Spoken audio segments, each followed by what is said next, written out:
than your currency. Splurging millions, buying houses like Monopoly. Fucking 9 to 5, man, the money is a joke to me. Hey guys and girls, welcome to this week's episode of the No BS with Birch podcast. I'm your host, Nathan Birch, and this is the show unraveling the truth to the facade of the 21st century. We're now exiting the Matrix and waking up to motherfucking reality. We're back again. It's always fun saying that. It's always fun saying that. So, we're back this week with Jonathan again. He has bought me a hat, which is really cool. Thanks, mate. It's all good. It's buy and hold, below market value, below rebuild, and it's got Tycoon on the back. That was the secret, man. Well, it's the secret. We're telling all the secrets, right? Cool. So, thank you for the hat, mate. That's all right. I guess first question today, where we left off last time, we're talking about work-life balance and, the things that you've had to, sacrifice and, where you come from. Someone might be watching this actually just as we get in. Jonathan is from over in New Zealand. He's got 51 properties, 26 years old, been investing for 8 years. You might be sitting there watching this today going, shit, I can't do it. I don't know how to do it. We've got someone here that's been able to do it from scratch, starting from an 18-year-old to get to 51 properties. So I guess first question today is, if you were to hop in the DeLorean, go back to the future and meet your 18-year-old version of yourself, what sort of advice would you give to yourself or to another 18-year-old watching this today? I'd probably say find someone that's achieved what you want to achieve, and then try and learn from them, and maybe find multiple people. I mean, these days you can go on YouTube and find a billionaire, or find someone like Nathan, soon to be a billionaire, and right our way, and learn from them. So yeah, probably say that. Awesome. Well, I remember when I first started, I said last time, I feel old talking about TikTok and all that sort of shit. There was no TikTok, there was no Facebook, there was not even a podcast. Yeah. We're lucky to have realestate.com here, which is the biggest website in Australia. So there's lots of resources out there. If someone can't do it today, that's not good enough, right? There's lots of alternative sources to go to, lots of alternative viewpoints. Just think about it this way: if you've got something negative, a lot of people think about negative gearing, negative cash flow, negative sort of things. If there's one side of a coin, there's got to be the other side of the coin. So if there's negative gearing, there's positive gearing. Yeah. Negative cash flow, positive cash flow. So keep searching until you find the answer of what you're looking for. I guess, talking about what's the best advice that you'd give to your 18-year-old version of self, what would be probably the top 2 or 3 bits of advice that people have given you over the years to get you to where you are, that you could share? I'd probably say to get to where I am. I mean, there's been one thing. Sorry to refer to Warren Buffett again, but that's all right. I've had this picture framed on my wall for quite a few years, and it's a photo of him with a saying on it, and it says, it takes 20 years to build a reputation and 5 minutes to ruin it. If you think about that, you'll do things differently. And that's always been on my mind in a business front. In some respects you can lose a bit of money and make it again, but if you lose your reputation, it takes years. So never do anything to risk your reputation. That's been important. Probably picked up from you, which is I don't know if you said it directly or not, but I've definitely got it out of your mentality, which is just don't take no for an answer. There's been so many times where I've been told no, and just in the back of my mind I got Nathan. He's like, I won't swear, but I swear, it's alright. You can swear, they're used to it, right? Don't listen to it, and just push through. And I'd say just aim high, dial in on the 1%. And focus. Cool. On a question on that, do you have goals that you review? Like, do you just do everything you can to get there? Like, because I know some people just go and fucking accumulate and do their thing. Do you have like specific goals? This year I need to do this. Next year I need to do that. Yeah, it's definitely been like that. And especially in the early days, I used to like get the calendar out and be like, okay, this is happening on this date. This is happening then. Especially like, you think about, say, property. It's quite simple, especially in the early days. You buy a property, you're going to do a reno on it, get it revalued, pull the equity out, go again. And like I'd be putting that out on the calendar. And definitely write down the goals. That's another big thing probably picked up from you as well. Okay. Remember you used to make those videos where it was the end of the year, and you'd be taking a week off and just setting goals. Yeah. Still do it. Still do it. Still do it every year. So yeah. Cool. And I guess, like, I'll split this question into two. Like, your projections of what you want to do in the next 5, 10, 15 years. So we're 8 years in. If we go to another 8 years' time, where do you see yourself at, and what do you see yourself possibly doing, like number-wise and property-wise? I definitely want to get to 100 properties. Yeah. At some point. I don't want to put a number on it and jinx it, because I want to plan it out a bit better first. But I'm kind of at a point right now where I'm trying to find this next big thing. Yeah. And I want to do. I just know I want to do something big. You know. Yeah. When you first started, did you say I'm going to get 50 properties, or did you think I'm going to get 10 or 5 or 20, or what do you? I was more sort of staged. Like I'd be like what I was saying before about goal setting. I'd look at it probably a year in advance. Mm-hmm. With it in the back of my mind, by this age, say by 25, I want to get to this sort of thing. But it might be like this next year I want to get to 6 or 7 properties. Yeah. And then reset it every year. Okay, cool. But, what about you? I always have 2 different goals that I have. I've got like the 10-year planning, and sort of every 5-10 years. 10 years, wow. Like 5 years out, 10 years out. Yeah. And I think about who I want to be as that person. And I need to keep myself in a check to make sure that I'm behaving to be that person. Like everyone says they want to do stuff, but then I want to, you might say, like, I see people out there like, I can't find the right partner. It's like you go to the fucking pub at 3 o'clock in the morning, pick up whatever comes on. When the lights turn on, right, where you're going to find the mother of your kids or whatever, right? You have to go and invest that energy into the right places to go and do that. And I think that a lot of people will say, I expect this, I expect that, but their actions are completely different. So the person that I have to be today is different than the person I had to be 10 years ago, and the person I'm going to be in 10 years is going to be a different person than I am today, and I need to keep refining the skill set of me to be able to get there. We're joking about some stories offline about when I was younger 5 years ago, 10 years ago, right? Yeah. And I'm a very different person now because of who I need to become, and I think it's important. But I think breaking it down to having 12 monthly goals, the goals over 12 months. Once you've got the big picture plan, you can reverse engineer it. Yeah. And then it becomes more like a to-do list. Yeah. That's true. Yeah. It's interesting hearing that you plan 10 years out, though. Man, that's far, eh? Yeah. 10 years. So I wanted to be a billionaire by 40 when I was 30, right? Remember? Yeah, I remember. Yeah. So now I need to think of what I reminding you too. I don't want to plan to 50 because I'll be like, 50 is a long way, Yeah. But I remember once I had a property, my favourite property. It was vacant. It was a vacant shop for many years, and I remember I was like 28 or something, and I put a tenant in there for 20 years. Right, it's a big ASX listed. Yeah, one you can build on top of. I built on top of it. Near the water. Near the water. Yeah. And I thought about it, and I thought, what happens when I can build on it again, because it's got a tenant in there for 20 years, and I'm like, I'll be 50 when the tenant moves out. So I guess you're invested in the New Zealand market, 51 properties in New Zealand. Maybe I don't know anything about New Zealand. I don't know. I'm scared of aeroplanes, right? Give me lots of debt, I'm fine with that, but planes, I'm scared. Where are your properties spread out for those that are listening back at home?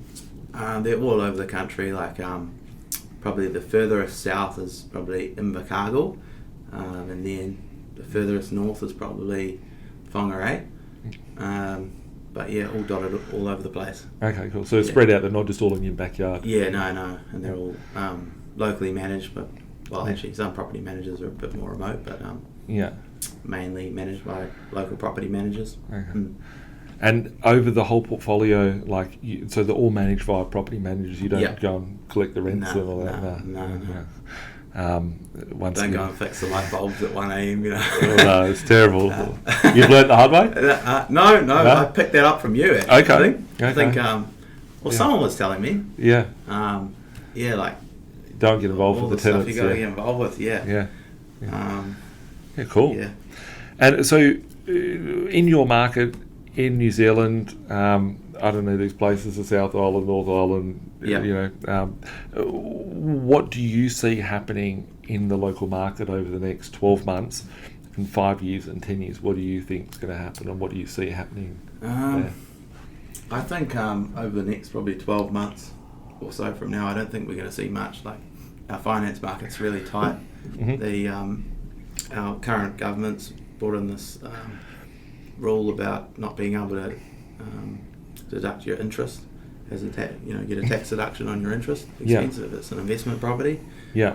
We've got our next election in the next year, sort of thing. Yeah. Hopefully the same party doesn't get in and the other parties reverse that rule, because it's pretty massive. She's a scary looking thing, eh? No comment. No comment. She's a scary. I'll say it from this side of the yeah.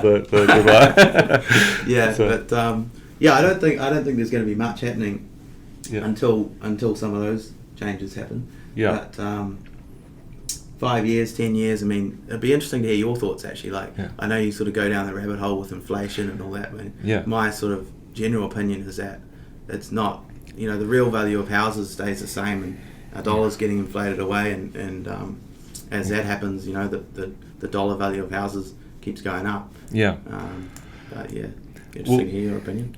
Well, looking at it, I guess in the short term, I'll just go back to New Zealand, with what's happening with your interest rate, with your not being able to claim. You mentioned something beforehand offline. We had a little bit of catch up before we hopped on the mics about the ability to get loans. Like you said, some something. The triple C of A rules came in. Yeah. What's that? I forget what it stands for. But is that the servicing? It affects servicing. It's Yeah. basically some rules that have come in that means the banks have got to look a lot harder at things, and So I'll give those back at home that might be concerned about that just a bit of a glimmer of light and thoughts on that. Going back in 2016, the Sydney property market had gone crazy. It had peaked in 2016, and then what had happened is this thing called APRA here in Australia. It's Australian Prudential Regulation Authority or some shit. They're all commie places, right?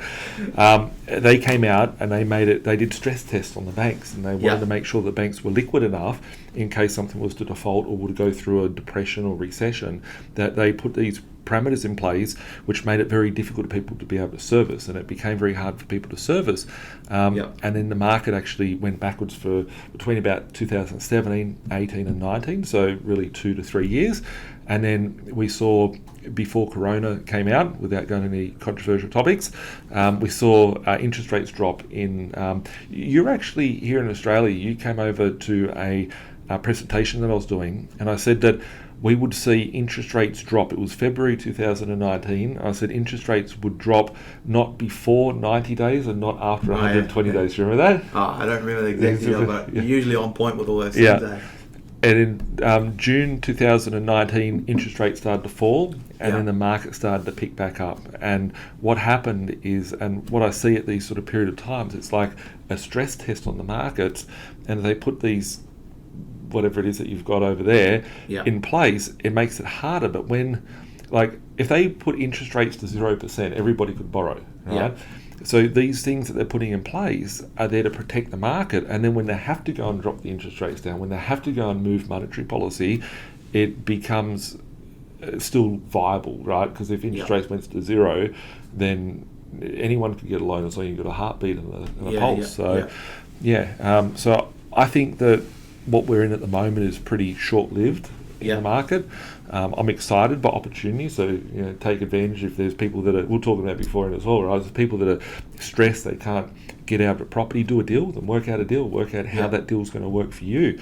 In a market which is booming, vendors would be, more arrogant, they have an ego or chip on their shoulder, whatever. In a market like now, they're more like, they'll tell you to piss off with your offer, but then they'll say, hang on a second, what about if? And then as soon as they say that, you've got them on the hook and you just reel it in, right? So I think very optimistic about the future, but So what's your opinion then? Do you have an opinion on New Zealand interest rates, do you reckon? Well, I've got the same opinion as I do with every other country around the world. Rates. New Zealand rates are going up, but every other country's interest rates are going up at the same time. They all came down at the same time. There's a few emerging markets that are a bit different, like China, which is actually coming down now. So as ours are going up, theirs are coming down.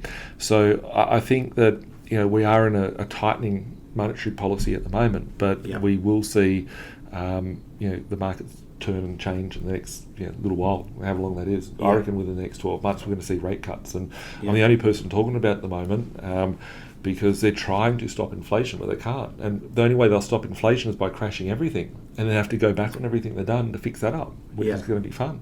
Yeah, so it's exciting. I hope they come down. Yeah, they will, right? But it's like, imagine so many people, like buying property is a bit hard to relate to for some people on this one, but let's just go to Bitcoin, for example, right? Just hypothetically, right? If Bitcoin was 100 grand, everyone would be like, oh, I wish I bought into Bitcoin, right? But if Bitcoin goes back to 5 grand, people are like, oh no, I'm not going to go buy it. It's no good, right? It's like the opportunity's there, right?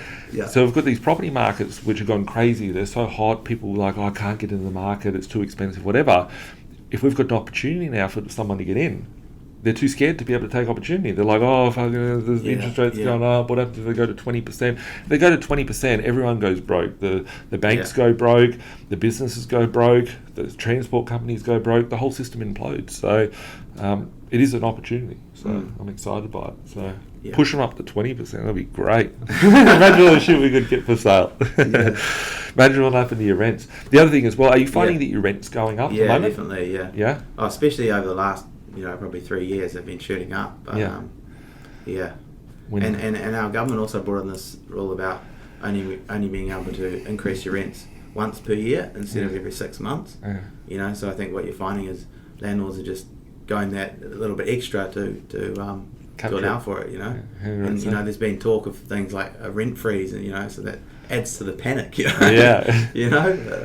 It's great. It's like throwing jet fuel on the fire, right? But that's what you're saying there. A lot of people relating to watching this from Australia will be saying the same thing, that there is talks about how often you can push rents up. There is talks about rent freezes, meaning that how high you can push them up. So the stuff that we're hearing is the same stuff in New Zealand, the same stuff in America, the same things in the UK.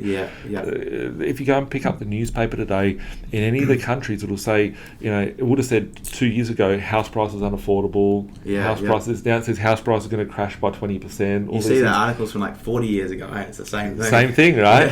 Those poor bastards that bought for 10 grand or 5 grand going 20, 30, 40, 50 years ago.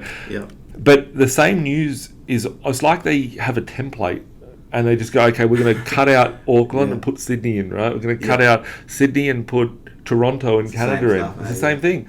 House prices unaffordable in Kenya. Like, even type in Kenya in the internet. It's just news. It's the news out there. House prices falling, and it's a global world that we live in, and the monetary system's dead. So which is exciting. On that note, where do you see interest rates over the next 12 months, 5 years, and 10 years? Long term? Do you have a view on that? Or? In New Zealand, I reckon it's basically what you're saying. I think I was talking to a mate the other day about it, and he had quite a good saying for it. He was like, "Oh, it's a reload. We're just going," because he was like, like interest rates are really high. It's not really sustainable. They keep raising. While that's happening, inflation's going through the roof. The price of everything else is going up, and it's going to get to a point where high interest rates aren't sustainable to keep them that way, and then everything else is caught up, and suddenly the real value of houses, they're out of whack again. The New Zealand property machine gun's just ready to go again. There we go. It's probably the same here. Exactly. But I don't know, like 5 years, 10 years. I reckon you're the guru on that. You give us the goods. I think we're going to see a negative interest rate out there. I really think we're going to see that. And I think, as I said beforehand, with your APRA equivalent in New Zealand, that there is just protecting the system for them to be able to pull the rates down lower. It's the only way that... So how do you reckon that plays out? If we have a negative interest rate, how does that flow onto the borrower? Like, would you be getting paid to get a mortgage, do you reckon? Technically it can happen, and it's happened in Sweden. So there was a bank over in Sweden which was negative 0.5%. So 50 basis points, 0.5%. So if you got $1 million loan, after 1 year you'd have to pay back $995,000. right? The year after it'll be lower, right? And that's a real thing that could happen. I think that our currencies around the world are, they talk about these great resets and stuff like that. I think we're going to see the currencies implode, and I think we're going to need special stimulus packages, which you'll remember these words from 2018 in the mentoring program, universal basic income. Do you remember I said they'd give like Centrelink to everybody? Yeah, like, I think so, yeah. We're going to see that programmable money that people will get, which is digital money. And I think that, it's going to be stimulus packages via that. Right. So, which is exciting. Yeah. With interest rates rising in New Zealand, what's happening with property prices? Like, are they falling much? Have you seen them falling? Dropping back, and it's just definitely turning into buyer's market, Okay. But, how much do you reckon that the prices have fallen, roughly, like percentage-wise, or? It depends on the area, but I mean, and also it depends on how much stock's on the market, say Whangarei, for example. I picked up quite a few deals there, and we had this rule came in, an extension of our bright line tax, which is kind of like a capital gains tax. If you sell it, used to be 2 years, and then it got extended to 5 years. Okay. And so like a lot of homeowners and investors, they're holding on, they don't want to sell because they don't want to get taxed, Yeah, wow. So that's crazy. So I think that's impacting how much stock's coming on the market, but I think it depends where you're looking, but maybe 10%, 15%, 20%, can happen quite easily. What about the cheap markets? Like you said beforehand that some markets are, 150k over there. Have those markets fallen, or they've gone up? I think in that real bottom end, they sort of maintain their value a bit. Yeah. It's kind of like why I like the properties that are sort of 300 grand, 400 grand. Like if you think about a house that's like 400 grand, for example, if someone goes and gets an 80% mortgage, the first home buyer, let's say their interest rate's like 3%, they're borrowing 320 grand. Yeah. What's it? It's probably like 10 grand a year in interest they're paying. Yeah. If their interest rate was like 7% or 6%, they'd be paying 20 grand a year in interest. That's like $400 a week in rent. Yeah. They can still afford it. Yeah. So I think that it's just, and also I think in New Zealand we have a quite a culture of wanting to own property. Yeah. I don't know what it's like here, whether people want to have shares, and you guys have like a super and all that. We have KiwiSaver, but there's I think in New Zealand people shy away from investing in shares and stuff like that. People just want to own property. Yeah. So I think as long as that demand isn't sort of killed off by all the negative press and all that, and the word that's going around, at the end of the day, people want to buy property, and there's demand for those cheap end houses, That's good. It's interesting to hear that, because here in Australia, I find the same sort of thing. Like, we've got the bigger end of market, that's where I see the risk. And if someone's on a mortgage of $1 million and it goes up from 3%, which is 30 grand a year, to 5%, that's like 20 grand extra they're now having to pump out.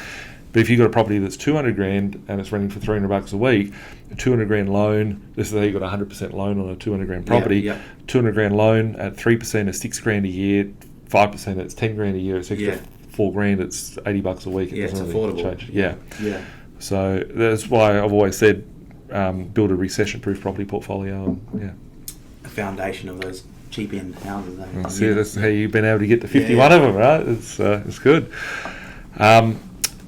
Cool. And what makes you most optimistic about the future of the property market and your journey that you're heading on?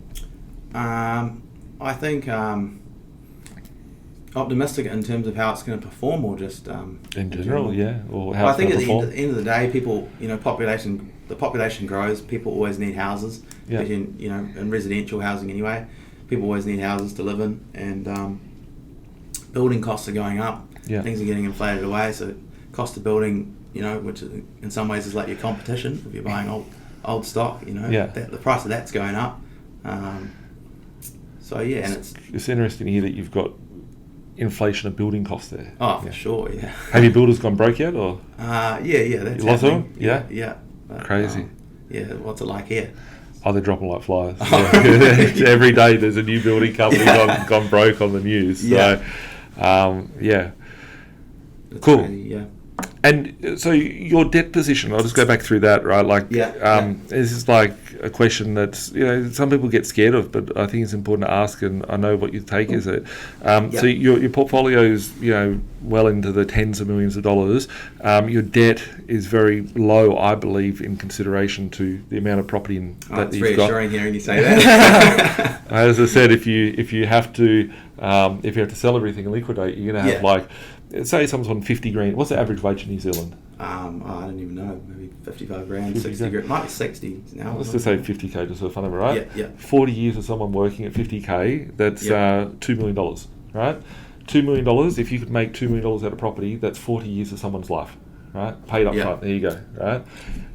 If you got $10 million, that's 5 lifetimes of someone, crazy, right? In your portfolio, right? So when you look at what you've done, it's really remarkable. You've literally bought yourself in a period of 8-year time frame. You've bought an average wage times 40 years. Just on $10 million worth of net worth is 5 lifetimes of someone. Right? So your position is good. Should we look at yours as well? Should we look at yours, what you've achieved? Look, I thought 50 grand a year. I actually did the numbers on it a little while ago, and it would be about 2,000 years of wages, right?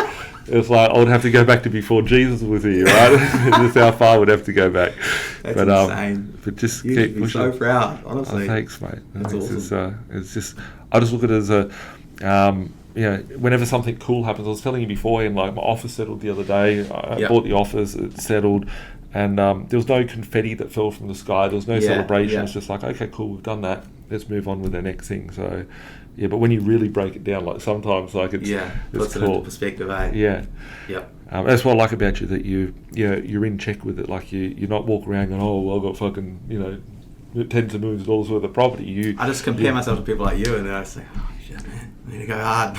I just think I need more zeros, right? I'm never happy, right? Like I'm happy, I'm content with it, but I'm not going to go out and party over it, right? I want to go on. I see it as, okay, cool, we've got to do the next level, and we've got to get back to work. You can have a 10-minute, high five and get excited, then you've got to go back and do the next deal. What do you think? I know I've spoken to other people about you in New Zealand, and often people wonder, like, what is it that makes you push so hard? What's driving you? I just out of fun. Yeah, just out of fun. No, just. But out of fun. Surely, when you're grinding really hard every day, and you must have had times where you think, why am I doing all this? I've never actually had that. Like sometimes, more so nowadays, I do have those things. But like I have pushed myself really hard. Yeah. Like, I built a motel of like 30 motels in 2 years. Less than 2 years. 2 years ago, I didn't own. I had 2 motels before that, but they were not like what I do now. Yeah. I look at it and I'm like, wow, there's so many moving parts, it does become stressful, but I'm like, fuck, who else has 30 motels, right? I want to get to 100 motels, right? How do I get to 600? So in Australia, there's 7,000 motels in the country. Right. And I don't know if you call them motels over there or hotels or motor inns or whatever. But if I could get 600 or 700 of them, that's 10% of the whole accommodation space in Australia. If I get there, well, then I'm doing something right. And at the moment, just having like 30, I was just say, I'll just have a few, right? Just 30 motels, nothing. But it's not like, there needs to be a further push, right? It's like, how do we get there? And I've worked out a strategy on how to get there in 15 years to own 10% of the whole tourism space in 15 years. So, I just get excited by that. And I'm not playing for me today. Like, I'm playing for my children, my grandchildren, my great-grandchildren. That's what I'm playing for. So, I should really sit there one day and go, fuck, how many generations do I need to really play for? Your parents, your grandparents, your great-grandparents, and after that you probably don't remember, right? So, it's sometimes I see it and I think, well, maybe I shouldn't push so hard, but that's a part of the game, right? It's an addiction. It's something that I want to do. People go and renovate a car, right? How many of your mates from school would have had like a car that they would have gone and bought? They would have pulled it apart, rebuilt it. They get fulfillment out of it. It can take a lot of time, Time, money, effort, energy, but they love it, right? Do you see someone that's building a car go, oh fuck, like I don't want to, like it's such hard work. No, they're loving it, right? They've got fucking great. It's like for me, my hands don't do much work nowadays. I've done lots of hard work over the years on properties and stuff, but I don't want to do that. I think that's a miserable thing. Like I think it's just hard work. Like I don't want to do it. I'm lazy, and I admit it, right? That's what made me want to invest. I'll wear my mind out, right? I'll wear my brain out, but I don't want to wear my body out, my hands and stuff. So, to someone that's repairing a car and restoring a car, it's not a job or a hard task for them. So it just becomes fun. They get fun out of fucking pulling the engine apart and oil squirting all. Oh yeah, fucking oil got in my eye today. Like So getting to 100 properties, 1 million properties. I don't know about 1 million, but I was going to say 1,000. Right? It's just a fun game to get there. So, And do you find how people always say like you end up like the people you surround yourself with. You want to have a good circle. Yeah. Do you have people that you look up to? You want to be like you're sort of competing with? No, I don't have anyone that. I've never had a mentor. I've never had a mentor like that. I've actually been in reverse and going what I don't want. Right. So we're talking about when you worked at jobs, when I worked at jobs. Yeah. I never wanted to be stuck in that job. So I hated it so much that I used that as my motivation to push forward. I hated things so badly. Yeah. So I look at things that I don't want out of life. I'm like, I want to have freedoms, and I don't see that too much. So what is it nowadays when you look at that? Like, obviously you're past the point where you're going to have to go and work for 50 grand a year job. But it just becomes like kicks, right? Like we were talking beforehand, like an extra motel ain't going to change me. An extra property ain't going to change me now. I could sell off a property if I wanted to. I just keep collecting the cash flow from those properties. Yeah. I just thought it'd be a fun goal to get to $1 billion, and I threw it out there publicly. And if I don't do it, I'm going to look like a dickhead. You're not going to want to go fly over from New Zealand and say, oh, Birchy, the failure that didn't get to his goal, he said he was going to be a billionaire and he's only worth $500 million. Like, what a fucking flop, right? Like, I would need to get there. So it becomes like I'm throwing it out there, and I'm manifesting from my thoughts and my beliefs of what I want to do, and I just take steps that are going to be in line with the person that needs to achieve that. So, there's no need for it. Yeah. But I just know that I'm doing cool shit and having fun along the way. Yeah, that's awesome. Yeah. So you genuinely are enjoying every day? Oh, some days there's a lot of stress, right? Because I've got like hundreds of staff and stuff like that. Yeah. But I get a great kick out of it. I don't like something, I change it. Like I don't want to, and I think it's the beauty of having choices and options. Like the properties just give you the ability to, of freedoms. Like the confidence that you have. Like you wouldn't have had the confidence to quit your job beforehand and just go, fuck it, I don't want to do that if you didn't have your assets behind you.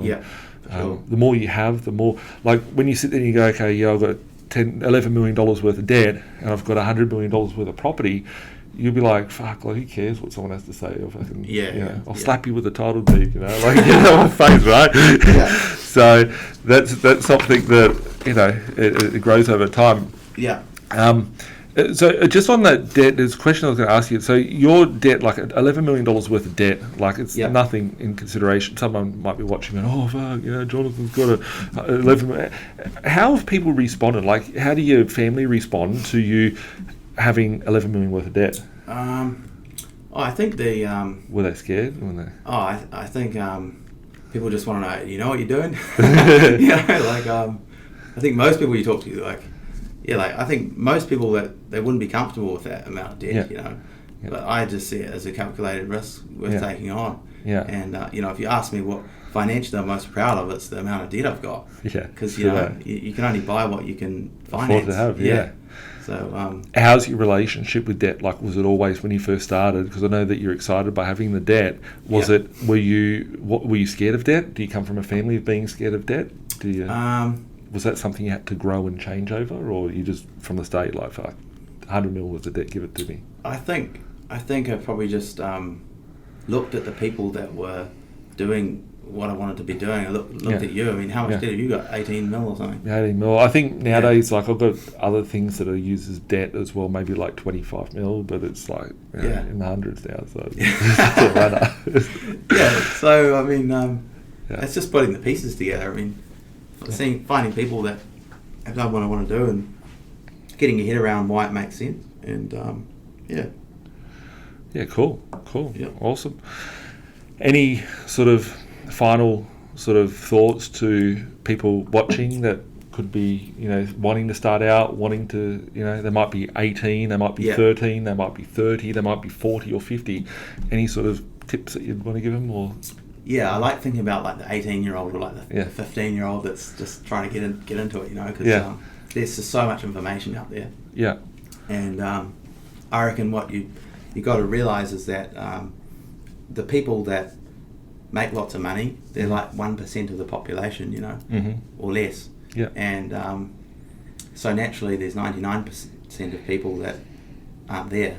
And I think in the billions of people that are in the world, you just got to choose who you want to focus on and who you want to be like. And these days with technology, YouTube, even though it's, I don't know, TikTok or whatever, it's all out there now, so just find people like Nathan or whatever, and like yourself, and learn from them if that's what you want to do. Yeah.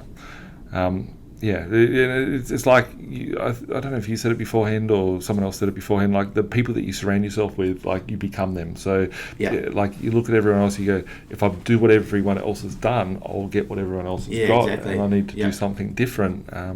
Which I think having a strategy, I think some of the things that you haven't said, like, is your strategy of you being able to accumulate. I remember you saying, I've found this place, it's a burnt out thing years ago, right? And it's like been firebombed and trashed. And you've done plenty of them, mate. Yeah, I've done that over the years. I've had to do it, right? Yeah. You did that one, yeah? Yeah. A couple of them. What did you pay for it? I think that one was 43 grand. 43 grand? Yeah. For how long ago? I need to look it up. Maybe 4 years ago? Yeah, maybe like 4 or 5 years, maybe. What's it worth now? About $500,000. Yeah, but it $500,000, 50K. Yeah. How much is the reno? That one was about 120 grand. But 120K, right? And people go, this is fucking scary renovation, right? It's got some termites in it, right? We haven't got termites in New Zealand. Here we have termites here. Everything kills you in Australia, but no termites in New Zealand. But fucking smashed in walls, meth lab, all that, kicked in, burnt out, whatever it is. Yeah. Cool. Any other things? No, I think that's it. Okay, cool. Well, thanks a lot for coming over, and thank you. Thanks for the invite. Come all the way from New Zealand to Australia, so appreciate the travels, and congratulations again on your success. And it's been a pleasure and a joy seeing you grow from when you first reached out and you're like, hey, I've got 11. I just remember how I'm like 21, I've got 11 properties, right? And there's some guy and I wasn't even around, and I felt bad because you're like, hey, I'm like in the office or coming to the office. I think that's our old office, and we got to spend a few days together over the years with a mentoring program, and just seeing every time we catch up, you kicking goals. And when I saw you in the news, people were sitting there, they'll say, there was lots of people, I think there was like 75% of people saying great stuff about you and really excited to want to know, and there was like 25% of people like, oh, you must be lucky, your parents must have done it, whatever. And I think, just think about this, right? If you get hate from people, just think about it. These people are doubting that you've been able to do it because their brain cannot comprehend what you have done. Right, you've been able to do shit their brain can't comprehend. Right, that's what they're pissed with. It has to be. Oh, it must be a scam. It must be this. It must be that. The one thing that I do know is that I've seen you grow over the years, and kick ass with your goals, and it's been really cool. And I look forward to seeing when you get to 100 properties, 200 properties, you kick my ass, you do whatever you need to do. I just keep pushing forward and keep the hustle up. So thanks, Nathan. It's an absolute honour, man. I'm so happy to be here. Pleasure, mate. That's pleasure. Cool. And if anyone wants to get in contact with you, how do people contact you? They can go to getproperty.co.nz, enter in their details there, or add me on Instagram, Jonathan Brownlee NZ, or Facebook. Maybe send me a message. Awesome, cool. Thanks for coming in. If you guys here in Australia need any help, reach out to my office, 1300 367 925. Email us admin@binvested.com.au. We're here every Tuesday. Spotify, Google, Apple Play, YouTube, Facebook Lives, and we'll catch up soon. Have a great week. Bye for now.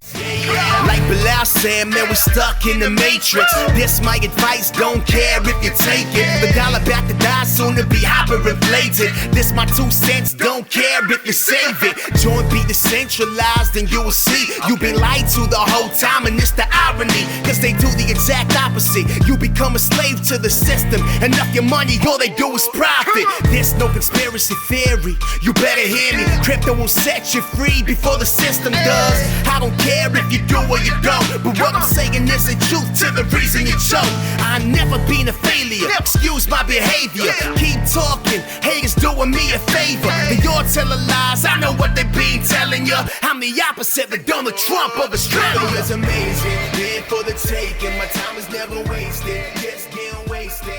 These girls say I'm really breathtaking. I can't help it if I really